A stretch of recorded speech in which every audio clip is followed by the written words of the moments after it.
Outstanding. So yeah. Awesome. Take it away. Great. As I mentioned, one of the things I want to touch on is a lot of change is coming up in Colorado next year. And let's see, will this, can you tap to the big screen by any chance? Because one of the questions that comes up every year is, what are the forecasted rate increases looking like next year? And you'll see up here, this is from, you can see here from the Colorado Department of Regulatory Agencies. And what this is, these are the 2026 small group filed rates. These are not finalized, they won't be finalized until next week, but they're probably going to come out right to be about here. But for small businesses in Colorado, the average rate increase, you'll see down here, is 13.6% for small businesses in Colorado. With that, what you'll see here is that United is around 15 or 16%,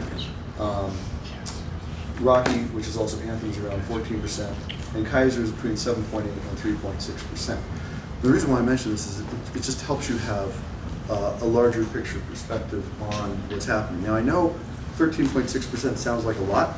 However, how do I get to the next one? Just the Can you want me to do it? Yeah, I got do you. it. Thanks. So this is small business. Can you go to the next one? Perfect. This is what's happening with, actually one more. Yeah, this is what's happening on individual plans next year in Colorado. And you'll see here, like in the Denver area, individual plans are projected for 2026 to have a rate increase of about 25.4%. Much higher than the 13.6% you see for small business. But the reason why I wanted to mention this to you is because, you know, a lot of insurance people show up and they tell you all the answers you want to hear and they don't give you the real information. That's not what you want. You want to know what's really happening for next year. And this is what's really happening for next year. And what we expect to see happen from the difference in the rate increase, as you know, many self-employed people or small businesses have opted for individual coverage rather than group coverage as a means of how to handle things. And I think it seems fairly evident that what we're going to see is we're going to see some pretty strong interest in moving back into the small group marketplace because of the rate difference of what is happening here. And so from big picture perspective, that's what I wanted to mention. We can help with the individual plans, we can help with the small group plans. We just want for you to know kind of what's happening so that you feel a little bit prepared for what's coming and that sort of thing too. So that was my first thing I wanted to touch on. Second thing I wanted to touch on was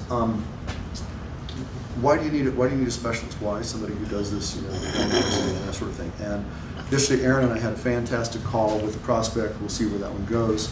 One of the things I love about working with Aaron is he gives straight information. He doesn't adjust the conversation to make the sale. He gives people the information that they need.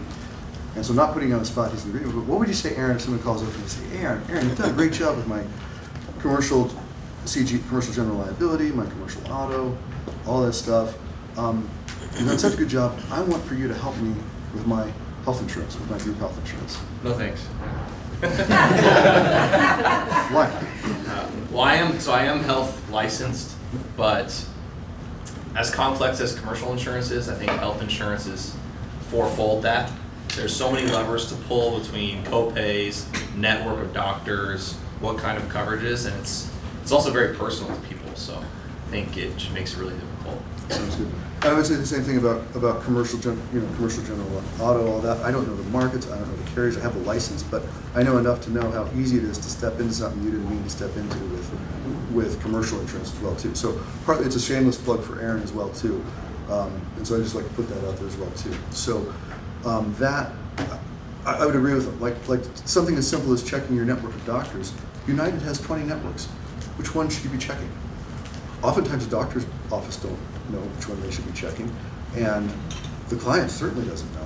That's just one example. Or the formulary, the fancy name for the list of medications. Do you have the right formulary when you're checking it? Because if you don't have the right formulary, and so the list goes on and on and on. And my sales cycle, the way that it usually progresses, is that we are coming up in fourth quarter, and fourth quarter is going to be busy as it always is. But a lot of times where people want to reach out to me, and the reason why I have the mouse pads is people want to call me when they have a problem. You know, like not so much that you hand them the mouse pad and they call me. It's that something's not getting answered, something didn't get answered right. Like Amber might experience a situation where you're running payroll and you got to have accurate rates to run payroll. And that's the agent's job. And there's a lot of agents out there that are not terribly hardworking, for what it's worth. And some of those are very good golfers, by the way. But that's a different discussion, of which I'm not.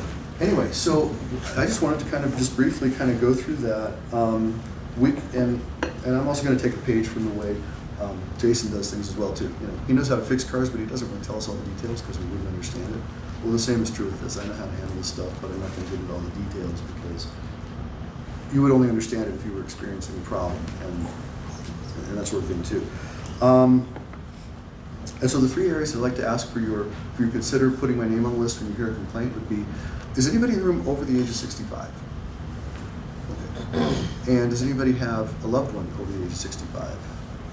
So consider them. You know, oftentimes what happens is they may have a good product, but they may not get the service that they need. So that can happen in the area of Medicare, that can happen in the area of small group, or that can happen in the area of individual. We can help with all three of those areas.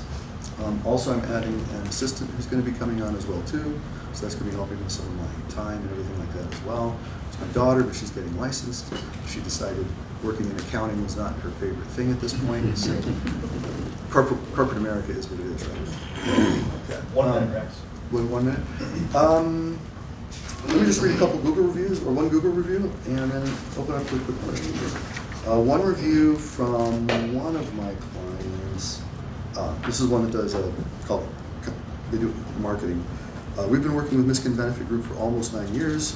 It's wonderful having someone to help you choose the best deal for the best coverage, as well as help with any issues that arise. I highly recommend them. So I would just ask that you grab the mouse pad and keep it handy and consider either keeping it for yourself or for someone who might need some help. And like I say, they often will call when they have a problem. I mean, I can also set up new coverage as well too, but often I step into existing coverage that just needs better service, and we do that all the time. Any questions for me or feedback? Yes. How tough is it for somebody to move, let's say a small business, to move from individual over to small group? What's that process It's look like? actually quite easy. And in fact, the other thing that we were actually doing now, most of it's done electronically now, to where the application, once they decide on the plan, we'll send the application to them electronically, and we'll have it set up as well so that the employee enrollments are done electronically as well too, which saves time and increases accuracy massively. Is what it does. So, and it can be done at any month during the year for small business. That is not true of Medicare, and that is not true of individual. Those have to be done fourth quarter. Okay. And Awesome. Kaiser's going to be strong.